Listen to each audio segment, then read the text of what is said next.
this episode, we'll be learning what it means to build an abundant and fulfilling life from an abundance and life activation coach who helps with intuitive connections with our inner vision. Welcome back to the show, Petia. How are you doing? I am so excited to be back here. I feel like the last conversation was so rich. I'm like, we gotta repeat this. We gotta go even deeper and richer this time. So I'm really honored to be here today. Yes, I'm so happy and delighted that you made it. Even with your state right now, you are pregnant and you still made the time out to be on this show for a summer conversations. Thank you so much, Betty. I cannot thank you enough for that opportunity. I mean, you in the first conversation that we had in the first episode that we recorded together, we talked so much about your life story. We talked about the shift that you've experienced and living that abundant life also. And afterwards, I know you got married in between. Now you're expecting a baby. How has that all been like for you? Like, that shift, that change after the conversation. It's so fascinating because I feel like sometimes when people look at us, like when we I don't know if I want to like call myself like public figure, but like I have my podcast, I have my social media, I have my live events, so people are Yeah. watching me. And sometimes when people come into my life and they're new, they can just look at like what is, right, like the current reality, and they see like, oh, she's pregnant, she's married, she has a successful business, she's traveling the world, she's happy. And thankfully we share my story that it hasn't been always this way. I went through Mm. struggle, darkness, depression, anxiety, attempt to suicide. And so sometimes when we're going through this journey, we feel like, ooh, I have already learned a lesson, I've already conquered this, I am good. And then life brings you like a more layers.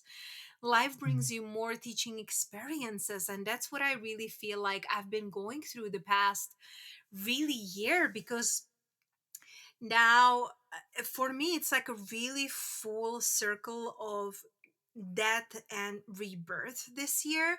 Because last year, last May, I got pregnant with twins. I didn't know I was expecting twins.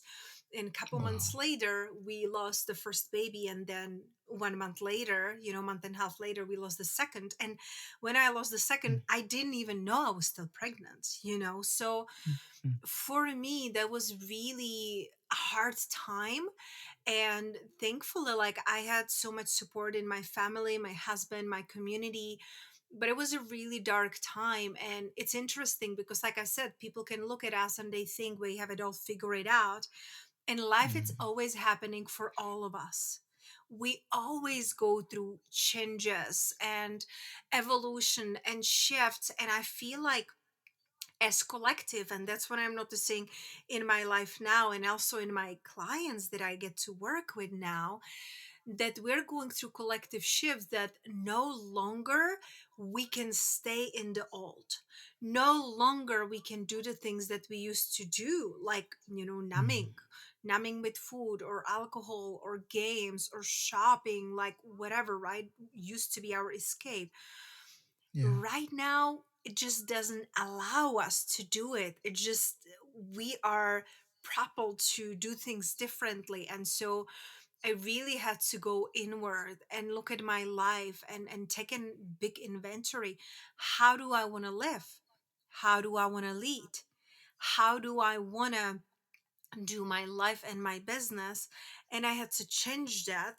And then, a couple months later, after our loss, I got pregnant. Now I'm pregnant with a healthy baby girl. And Mm. it's such a blessing. And for me, it's literally celebrating miracle every single day. Like, when you Mm. experience that grief, and it doesn't matter if you lost a baby or lost a loved one or was betrayed or lost, your fate in someone, something, we all in certain times of our lives are going through these transitions when we are called forth to reevaluate our life. And I'm no Mm. longer available for what I used to do before. I'm calling in different type of clientele, I create a different type of, I'm still coaching, of course, but it's a Mm. little bit different dynamics, because I'm like, literally, this is such a sacred time to be pregnant, to be with my family, having baby inside of me, it's for like 9, 10 months, and that's it, Mm. so Yeah. it really made me reevaluate how am I living, how am I doing my business, who am I accepting to work with, because it has to feel really good to me, the person. Yeah. Like energy Yeah. is so important. And so I Of feel course. like last year was such a huge teaching experience for me, and it keeps Mm. unfolding. I'm not done, and we will Mm. never be done. It's like It will never be done. never, it will always. And when we can embrace that, when we can stop resisting the changes and shifts and unexpected things happening in our lives, then we Mm. can have this sense of fulfillment and freedom, because we release the idea that we're in charge and can control things. Good luck with that. Yeah, I mean, we need a lot of luck for that actually. And I'm so happy that you said that, life happens for us. Like that's a positive mindset right there. Because like you said already, we are all experiencing these collective changes and we have to embrace it because we like it or we don't like it, changes will surely come. Changes are the only constant things that we have in this world, unfortunately. So I mean, it's important for us to embrace that. And I'm so happy that you opened up and shared about the miscarriage that you experienced last May. I'm so sorry for your loss, and I'm so happy now that you are being blessed right now with a healthy girl, and you're going to carry it through and give birth to the baby girl, and you're going to enjoy a wonderful life with this baby girl also. That's my Hmm. prayer. Yeah, and I know it's something. I mean, from my little research so far, I know women find it very difficult to talk about miscarriages. So I feel so much respect for you right now that open about it and you talk about it. So how was that experience like for you? Was it traumatic, and how were you able to deal with that trauma and heal from it, and even have the, well, I say, courage in quotation mark to decide to get pregnant again? Hmm.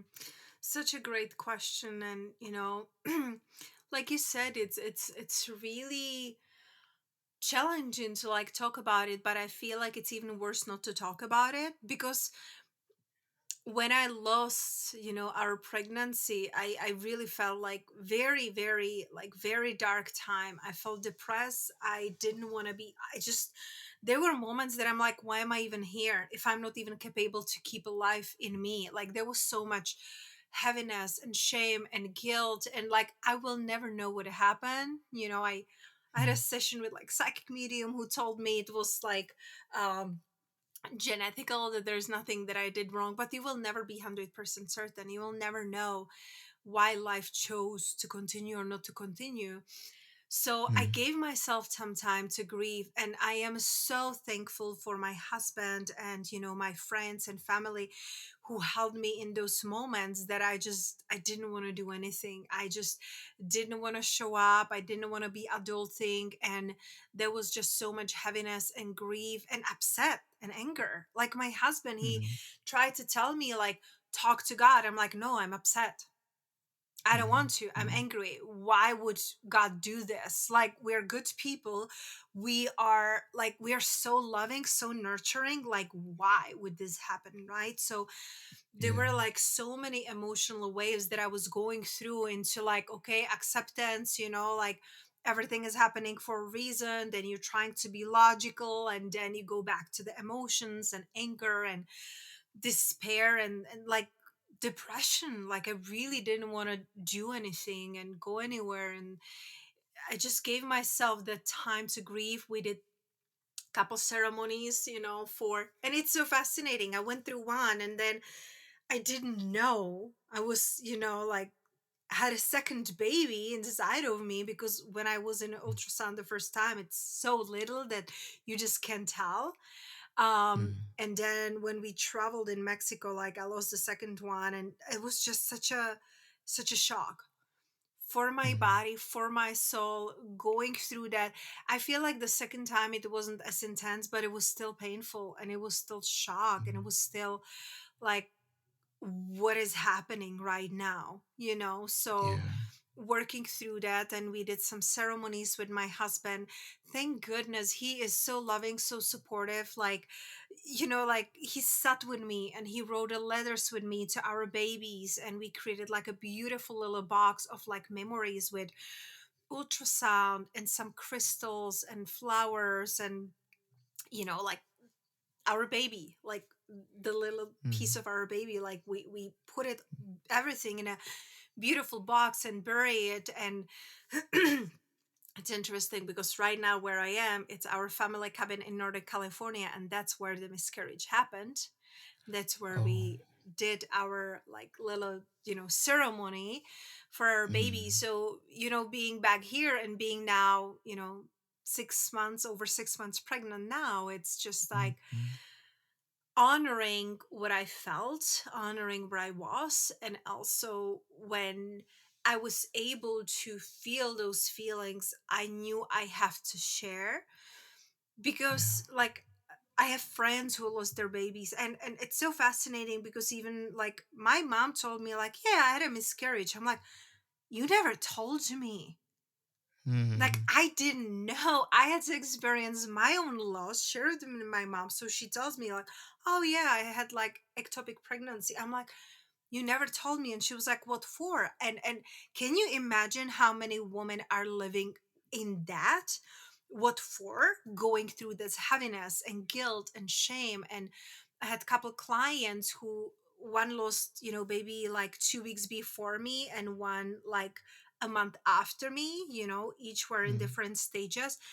But they say that like me sharing my story and me being so like open, because I posted it on my Instagram. I did a podcast episode by myself, and I also did podcast episode with my husband. So there was Mm. like a man's perspective of miscarriage, because it's completely different how we perceive it. It's so different for women when we are filled with hormones and your body start changing, and there's a life being in you and suddenly it's not there, but you still Yeah. have the hormones. Mhm. So Mhm.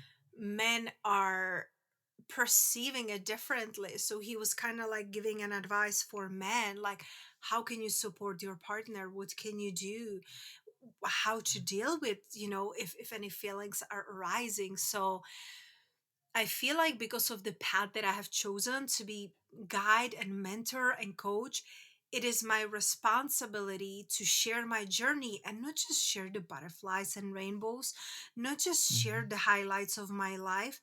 And, of course, I give myself space for whatever I need. It's not like something happens and I shout it out from the rooftop.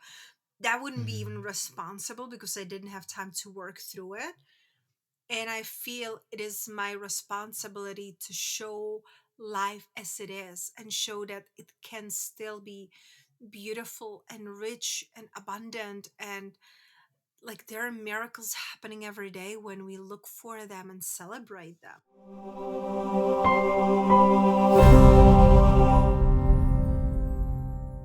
I mean, I'm so grateful that you are sharing this, and you also talked about it on your podcast too. I'm going to place the link to your website, and also people can find information about your podcast on your website also, and the show notes of this episode, so that they could look for that those episodes, listen to them, and then become even much more enriched. I know when we're talking about it, when we talk about, sorry, I'm a bit emotional right now.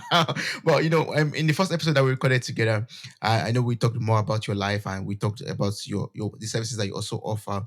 But right now, I would love you to advise the women out there or people out there who are going through this kind of loss or something similar. What can they do right now at this moment to come out of it or process it in the right healthy way? Yeah. Hmm, such a powerful question. And I feel like every person just grieves differently and we get to accept it. Some people need to go inward, like really accept where you are and how you're feeling. And Mm, it's so interesting because I feel like if you have never experienced, you will never know. So yeah, if you true. went through this, know that you're not alone, know that it wasn't your fault, know that, you know, it's going to pass. It will never go away. I'm not going to lie and say, like, oh, with time you will forget. They're still like, we were watching a movie with my husband, and there was a woman who went through a miscarriage, and I had complete meltdown. Mm. I could, and that was just a movie, but I'm like, I Yeah. could feel the pain, and I could, so allow yourself to be where you are. Don't try to rush it. And you get to understand that grief goes through waves. You Mm. will feel one day that you are better, like, okay, this passed. And then suddenly you will see something or someone, or hear something or someone, and it will Yeah. just bring all the emotions back. And it's okay. Mm. It's okay not to be okay. It's okay to give Yeah. yourself time to heal, and really know that your own way of processing things and grieving, it's perfect for you. Like, for example, Mm. for me, processing was like crying all day every day, like, and then being held by my husband, and then do the post and do the recordings. That was my way to process things, to talk about it. But maybe your Mm. way, it's just go inward. And I feel like what really bold helped us was to write the letter to our unborn child, and to see it as something that we're going through together. Because like there was an like anger that I was feeling at the beginning, because my husband was trying to support me. I was like, you have no idea how I feel. And of course he doesn't. He will never experience it. He doesn't know what does it feel like to be pregnant. He doesn't know what does it feel like to be filled with hormones and emotions, and your body changing, and then like feeling that immense like pain. He will never. So, like, allow yourself to be held, and you gotta Mm. say, what do you need? I think it's so important that we don't expect from others to know what to say and what to do. You can, there are help groups, and I'm not a group person, so that's why I choose not to do that. I Mm. prefer personally, even when I'm coaching, even when I'm with people, I prefer one-on-one. So that's what I Mm. did. I connected with my best friend who had two miscarriages. I connected deeply with Mm. my husband, and I just told him, I just need to be held. You don't have to say Mm. anything, you don't have to do anything. Just hold Mm. me, just, touch my hair. That's all I need. I just needed a Yeah. space, and I gave myself like hours sitting in a shower and crying, listening to songs about miscarriages, and really allow it to all come through. So accept where you are, ask for what you need, accept your way of grieving, and don't expect others to understand. Even if other people went through the loss like this, it's your body, it's your experience, Mm. it's your past, so Yes. ask for what you need. I feel like sometimes we expect people to read our minds, and then it's painful Mm. on both sides. Especially women are trying, like, man, like, hey, you should, if you would have loved me, you would know I need to be held. If you would Mm. have loved me, you would know how I feel. And that's not true, and that's not fair. Okay. You gotta say, hey, this is important to me, this is how I feel. Don't be like pointing fingers, like, you should know and whatever, like, you better. It's not about Mm. that. Like, bring it back to yourself and bring it into the eye instead of blaming and showing. Yes, yes, I love that answer. That's so wonderful. Thank you so much for sharing that. Because sometimes for me, for example, when I find myself in such situation where people share their story with me, for example, or I'm with someone who has experienced a loss, sometimes I get confused. I don't know what to do, how to show my love, how to show my support, how to show, is it empathy or sympathy for that person at the moment. So sometimes I love the fact that it's nice if the person could tell me how to, show love and help and support. That we are going to know exactly what to do, to console them at that moment also. Yeah. That's good. And also, the Yeah. great thing is, so you can ask, what do you need from Mm. me right now? Because sometimes my husband asks me, when I'm going through my meltdown, or like pregnant or not pregnant, it's just like women go through emotions. Well, the human Yeah. go through emotions, but I feel like we just have like changes in our bodies. And so Yeah. he asked me like, what do you need from me right now? Do you need me Mm. to listen? Do you need me to hold you? Do you need me to offer you solution? Because sometimes we also try to give people unsolicited advice. Like the I don't want to say the worst for me, but like when I was going through my loss and I was feeling depressed and people told me like, "Oh, don't worry, you will have another one." Hmm. It was like, are you kidding? It's like if your husband just died and like, "Oh," or your wife just died. It's like, "Oh, you can remarry." You would Hmm. want to kill that person. You know what I mean? Like, Yeah, I am in the of course. middle of the grief. I don't want to hear about butterflies and rainbows. I am feeling all of this. And it's Mm. not like, I know people think that it's positive. It's not helping. It's really Yeah. not helping. And even my husband, like I think he said it like once, and then I explained him like that doesn't really work when he said like, oh, like we'll have another baby. I'm like, don't even go there. And there was a Mm. time, because you mentioned it, like the courage to have another one. When I was going through the miscarriage, and after that, like, a couple months, I'm like, I don't know if I can go through this ever again. Mm. I really didn't know if I have the strength. I cannot imagine, you know. And there are women who go through multiple losses. I cannot even imagine. So Mm. I told him, I'm like, I don't know if I can do this. And he was like, of course you can, blah, blah, blah. I was like, you have no idea how this feels. It literally felt like part of me died. I Mm. felt incapable as women. Like Mm. it's even just think about the word miscarried, Mm. miscarriage. It's like Mm. I missed something. I did something wrong. I wasn't able to carry our baby to full term. It's so heavy. So I feel like it's really important to give yourself time, and we did a lot of work around it, whether you're spiritual, whether you're religious, like lean into that, lean into the faith, lean into that spirituality. Like I had Reiki session healing, me and my husband, we went to church, I had womb clearing, I did, like feminine like dances to release the womb pain. I work with a Mm. midwife who did like special massages, so do the work. It's I would never, and each to their own, of course, but I would not recommend to like lose a baby and let's hop on it and let's do another one. Mm. It's like give yourself, your body and soul space to heal and do things differently.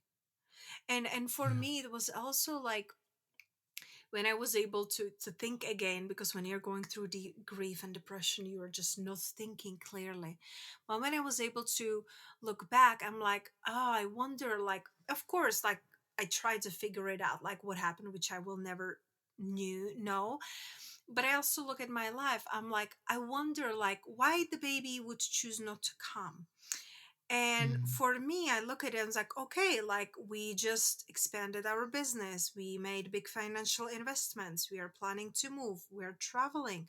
So maybe I wasn't feeling safe and settled down, maybe I didn't feel grounded, and the baby says like, let's try a different time when the mom feels Mm. more, like settled, more grounded, more at peace. We Yeah. were looking for a house back then, and there were just like so many things going on. Like, can you do it? Of course, it doesn't mean that your life have to be perfect to conceive a child. Like we know there's so many people who conceive child they didn't even want, or by accident, or Mhm. by force, Mhm. unfortunately, right? And they Yeah. still Yeah. carry the child to life. And Mm. I really feel like the souls who are coming now to the earth are so much more conscious, and they don't want to deal with like our baggage. So they're like, hey, you deal with your stuff, you do your healing, and then I will choose when I come. So I really feel like, and I said it before, like the consciousness, it's really shifting who we are Yeah. being and what is happening in the world. We need the shift. We need it. We need the world to Mhm.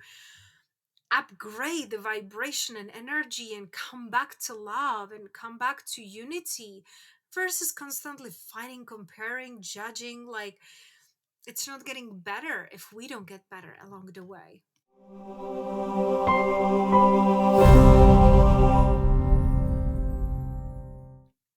Yes, yes. For us to be able to make progress in any changes that we're experiencing in life, or whatever loss or grief that we're experiencing in life, we have to collectively also, be good basically, and look at it from the side of, yeah, I'm going to learn something from this, and I'm going to move forward from it. I'm going to grow from this. I'm going to heal from whatever past trauma or experiences that I've had that could even hold me back or tie me down to the past. Yeah. Yeah. Yes, and that's part of reason why I'm so happy that we're speaking today, and also because of what you do and from your experience also and your background also, you know, when one has experienced such a loss, like maybe a miscarriage or maybe loss of a loved one, for example, there's this kind of darkness that one feels or experiences in some ways. And maybe a light goes off in one's life, or one feels, I can't do this again. I can't fall in love again. I can't, I don't want to even ever I don't want to ever get pregnant again, for example, or whatever, it might be. It's because one has that fear of experiencing that loss all over again. So, how can we get rid of this? And how can we, bring back light into our life, like activate the light that's within us that has been killed Mm. due to past traumas and pains. Mm. So interesting, because the first thing that really came for me when I heard you speaking, it's like trying to get rid of something, it's never a good thing. I feel like when we trying to get rid of something, it's just like ignoring the dark side and the shadow, and it never works, because we have to embrace the wholeness, really. In order to experience the light, you get to embrace the fact that there is a darkness. Without the Mm, dark, we wouldn't be able to embrace the light. So it's not about getting rid of something, it's about accepting it and asking yourself, how is this serving me? Like, even when I was betrayed and cheated on in my past relationships, it was so painful, and I could say like all men are cheaters and I will never go into the relationship, right? But what I mhm, chose instead, it's I just said like, what is this teaching me? What am I not willing to do or accept in a next relationship? What am I going to do differently? So instead of like getting rid of something, I feel like we're being really invited into acceptance and embracing the wholeness and fullness of the possibilities, learning experience, and then it helps us uplift. It helps us to do things differently. And, I'm willing that better, so mm, whether it's love, whether it's relationship, whether it's your job, whether it's your business, whether it's your health, mm, everything, it's your teacher. So you can just ask yourself, what is this teaching me? How can I become better throughout this journey? And what am I choosing instead?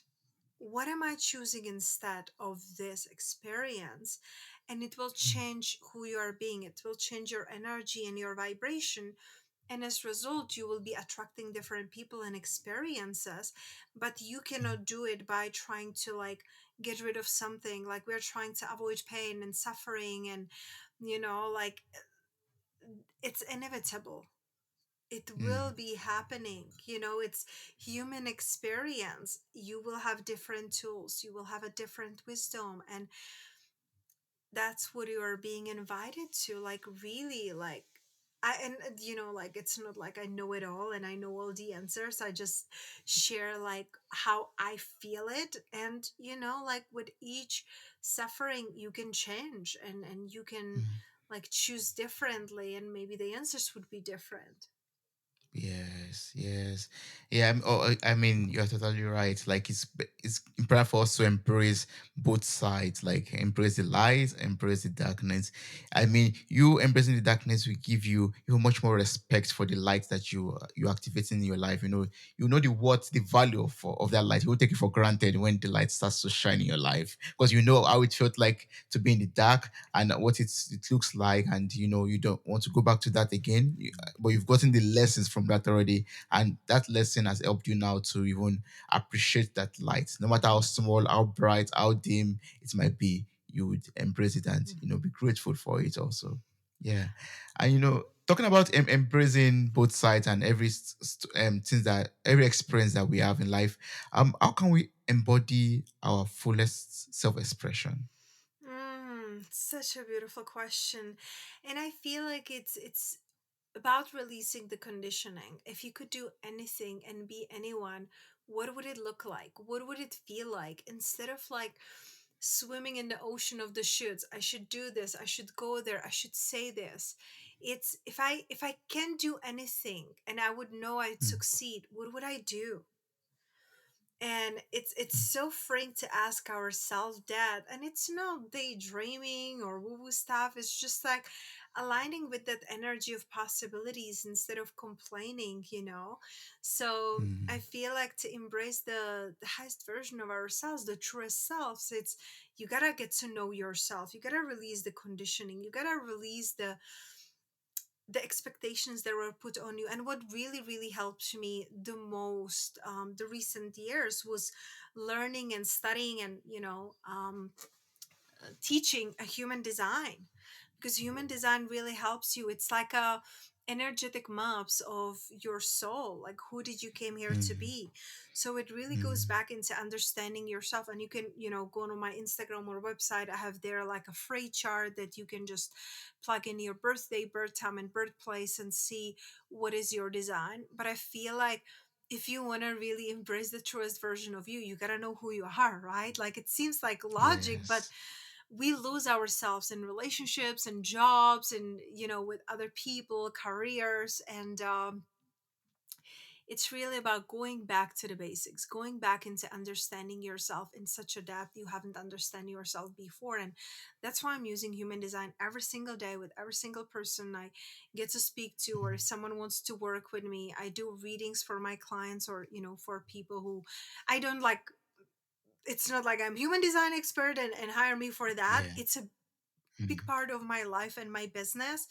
And when people want to learn more about human design, they message me and I can do readings. But I feel like it really goes back into the core of who you came here to be and accepting it versus mm. trying to be everything for everyone in this world. Yes, I mean we cannot be everything for everyone in this world, and I think I would say from experience also trying to please everyone, trying to fit into every box, we put you in some kind of cage or bondage, basically. And that's one thing that I would even love to ask you actually, like how can we then get free from all the bondages that we've created for ourselves, created that have been created due to maybe traumas or pains, for example. How can we break free from all these limiting beliefs and then maybe create new levels of freedom and abundance for ourselves?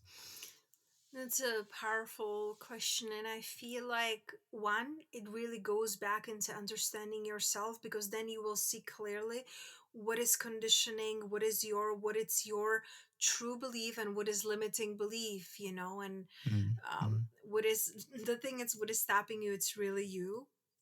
So True. giving yourself permission to be radically honest with yourself and not trying to like blame on circumstances, places, and people, but really take the radical responsibility and say, what can I do? So one, learning human design and understanding yourself. Two, knowing what are your true core values, what do you truly believe in, and then start Mm, embodying it, because then you will be attracting different people and opportunities. And then mhm, like making sure that every single day you do something that you pour into yourself that will help you grow emotionally, spiritually, and physically. So whether it's movement, meditation, mantras, prayer, music, like doing something for yourself that helps you to disconnect from the world. And my favorite way, it's going to nature or sitting in a shower or anywhere by the water. Disconnect mm, from the world and reconnect to yourself. There is too much stimulus, too much information, too much technology, and we can mm, feel it. We can feel it collectively that we're always plugged into our phones. But it's time to mhm. unplug from everything and plug yourself in back to the nature and back to yourself.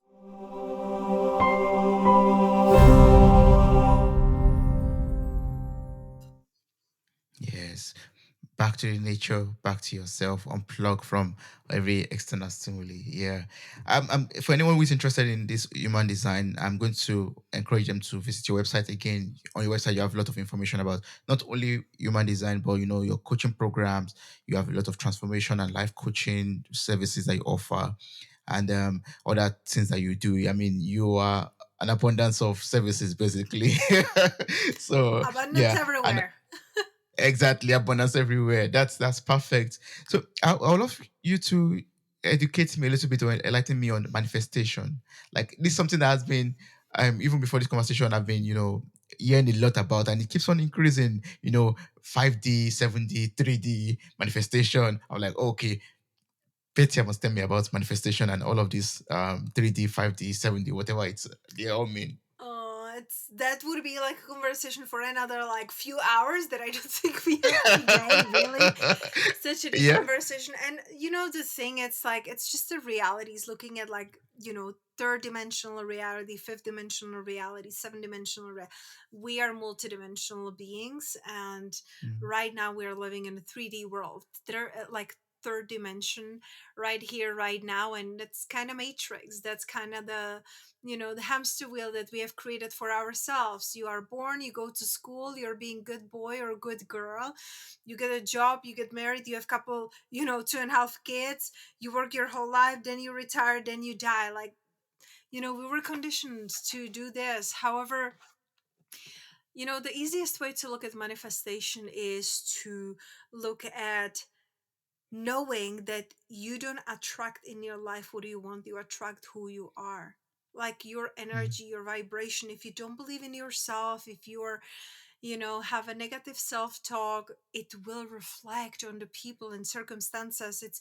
I feel like whatever you believe, it's God, universe, source, whatever, it's always saying yes to us. Like, oh, I'm nothing, I'm no one, I'm not enough. Okay, yes, yes, my child, so you mm. gotta shift how you're feeling about yourself, how you're showing up in the world, and then your reality can change. That's how you manifest. You're manifesting through your beliefs and who you're being and through your energy.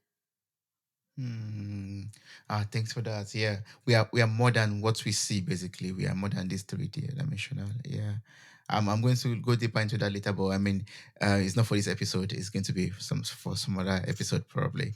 Yeah, but, I mean, Petty, I've learned so much from you already, and I really appreciate this conversation. Thank you so much for opening up about the miscarriage, about telling us how you dealt with that, how you are processing it, and doing everything that you do also. But before I let you go, I have two questions that I'm going to try to fuse into one, and that's going to be, you know, considering everything that we've talked about. I know that we have gifts within us that still has to be activated. Things that we have to give to the world. So how can we, respecting everything that we've experienced, the trauma, the pain, and troubles of life, how can we activate these gifts and at the same time achieve our goals with ease and flow? Hmm. My favorite topic, and I wish I would have another couple hours to talk about it. And I feel like it comes back into really honoring yourself, to really activating your abundance codes. It's to respect and love yourself the way you would love to be respected and loved. Because every single day I start pouring into myself, because I feel like the way we treat ourselves, we are teaching the world and the universe how we want to be treated. So, really activating the Mm, abundance, it's yes, looking at our limiting beliefs and how we can shift that. And I do that with my clients through neuro linguistical programming or breath work mm, and many mm, different beautiful modalities. But we have to really shift into pouring into yourself first. Create the rituals and routines that really feel good to you, because when you feel good you attract good, then you're activating the abundance. And it's fascinating right now, because I'm in my second trimester and I do have a little bit extra energy. We gotta enjoy that. I'm not sure when this is going to be launched, but right now I'm offering free abundance activation call that it's 30 minutes. When I look at people, what are the limiting beliefs, where they are, where might be some blind spots, and to see how to uncover them and help them walk away with actionable steps, what they can do in their life or their business, because I work with a lot of entrepreneurs, how they can really shift those realities into the abundance. So I can share with you the link later too. Yes, that would be great. I would love to put that in the show notes of this episode so anyone who's interested could just get across to you and be Hmm. on that call with you also. Yeah. So Petia, I mean, I've learned so much from you. If there's someone out there who still has more questions to ask you, they should just get on that call with you, I believe, and they could just ask you any questions they have. Or is there any other way you would love people to connect and work with you? I love when people like message me on Instagram. It's a beautiful way for me to connect, you know. So I feel like that's the easiest way. Of course, you can check out my website for the abundance activation call, but I love connecting with people just through Instagram, through my name, Petia Kolibova, and or sending me email at Petia Kolibova, hello at petiakolibova.com. I love connecting with people to support them, really, to create more abundance in their life. Yes, thank you so much for that. All the information will be in the show notes of this episode. Please listen to the podcast also, the Abundance Mindset podcast. The link and everything is also on the website from Petia's website also. Thank you so much. I appreciate this so much. It's wonderful speaking with you again on the second episode. I appreciate this. Thank you. Thank you so much for being such a great host and those beautiful, powerful questions. Thank you for having me. Thank you. Wow, you made it to the very end of this episode. Thank you so much for listening. I'm grateful for your time, your love, and your contributions. Subscribe, like, review, and share this podcast. God bless you. Bye. Bye.